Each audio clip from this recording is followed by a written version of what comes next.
Bonsoir à toutes et à tous et bienvenue à cette nouvelle édition de Direct. Ce soir, nous allons parler économie et ce surtout à la lumière des réunions de printemps du Fonds monétaire international et de la Banque mondiale, des réunions qui visent surtout à relancer la plateforme de financement conjoint entre 10 banques multilatérales de développement. Daniel Machot a participé à ces réunions, la ministre de la Coopération internationale. Et justement, ce sera l'occasion de parler des efforts de relancer l'économie égyptienne et la coopération des organisations internationales comme le Fonds monétaire international et la Banque mondiale. Quand on parle d'économie, il faut aussi parler de l'économie au niveau du Sinaï, puisque c'est l'Égypte qui célèbre ce 25 avril l'anniversaire de la libération du Sinaï. Et dans ce contexte, je rappelle que le président Abdel Fattah el-Sisi, accompagné du commandant général des forces armées, ministre de la Défense et de la Production, le général d'armée Mohamed Zaki et du chef d'état-major des forces armées, le général Oussama Askar, a déposé une gerbe de fleurs au mémorial des martyrs des forces armées à Médinat Nasr, ceci en coïncidence avec les célébrations de l'Égypte et des forces armées de la 42e anniversaire de la libération du Sinaï. Le chef de l'État s'est également rendu sur la tombe du défunt président Mohamed Anwar el-Sadat. Il a déposé une gerbe de fleurs et a salué justement les martyrs qui se trouvent au mémorial.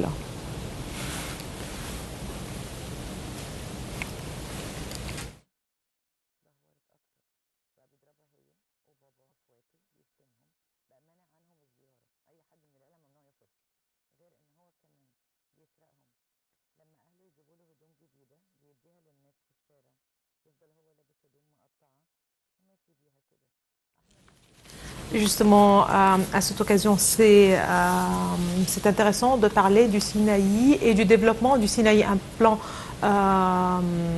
très important a été lancé au cours des dernières années pour développer le Sinaï. Et pour parler de ceci, nous avons le plaisir d'avoir avec nous en ligne, en direct, Dr Moustapha Tamem, qui est un expert en économie. Bonsoir, Dr Moustapha Tamem. Dr Moustapha Tamem. Oui, bonsoir à vous. Bonsoir, ravi de vous avoir parmi nous en ligne, en direct. Pour parler du Sinaï, c'est l'Égypte qui célèbre la libération du Sinaï. Quand on parle de cet événement, 42e anniversaire de la libération du Sinaï, c'est intéressant, c'est important de rappeler que la sécurité de l'Égypte était toujours liée à la stabilité dans le Sinaï. La sécurité nationale du pays est étroitement liée au développement du Sinaï. Donc on était toujours conscient de l'importance de développer le Sinaï.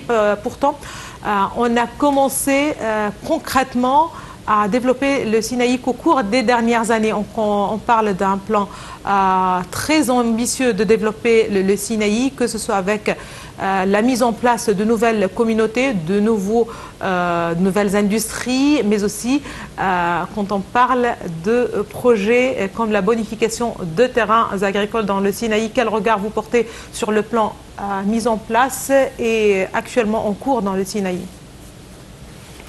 Certainement, le Sinaï est un très important part de l'Égypte, et comme vous avez dit au début de ce discours-là, en addition de la sécurité nationale du pays, oui, la Sinaï a beaucoup d'importance, pas seulement dans le domaine de la sécurité, mais dans le domaine industriel, dans le domaine agriculture et dans le domaine des investissements et dans le domaine des minérales. La Sinaï est très riche dans tous ces domaines-là. Et malheureusement, peut-être on a négligé la Sinaï. Mais maintenant, le gouvernement et le président donnent beaucoup de pouvoirs pour la Sinaï. Et comme on voit, on a beaucoup de projets dans beaucoup de domaines.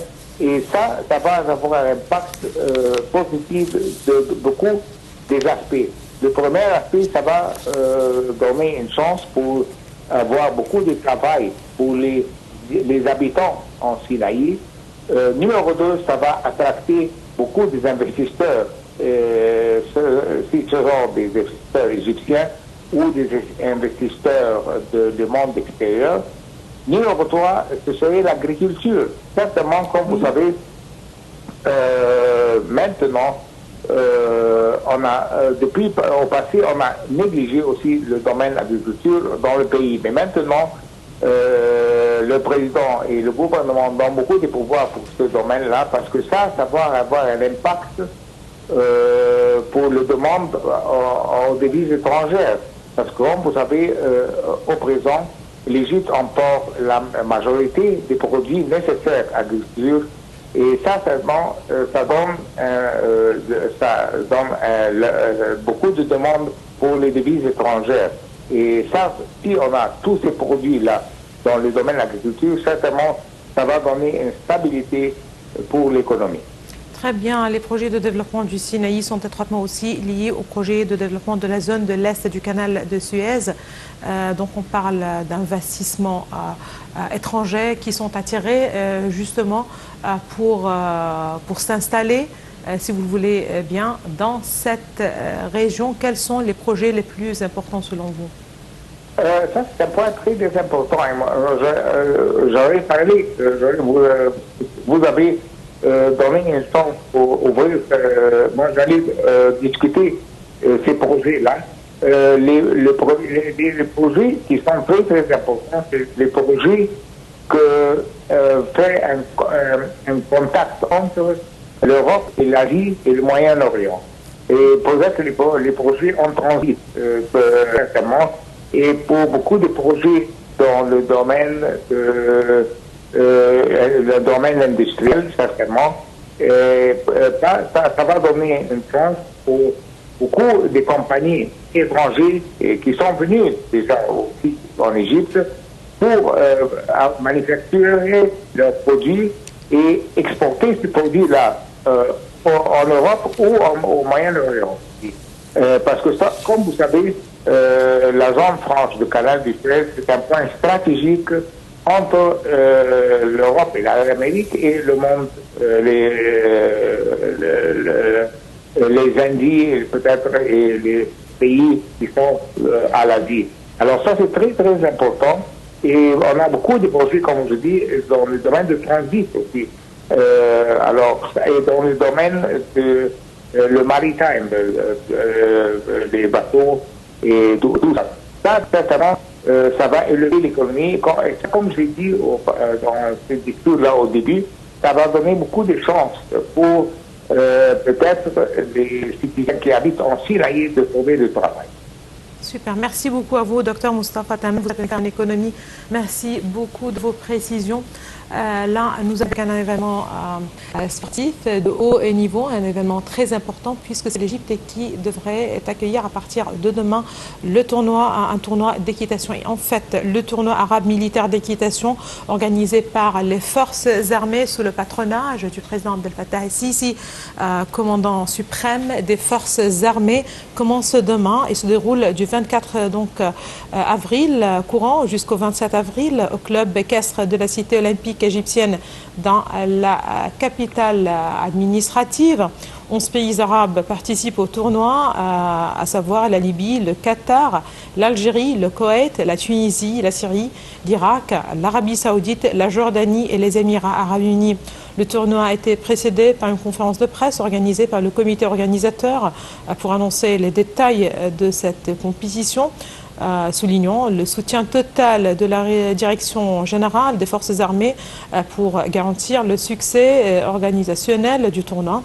Dans son discours, Dr Ashraf Sobhi, ministre de la Jeunesse et des Sports, a exprimé son appréciation pour les efforts des forces armées dans l'organisation de l'événement, mettant en avant les infrastructures modernes, sportives avancées de l'Égypte, capables d'accueillir des compétitions sportives de haut niveau.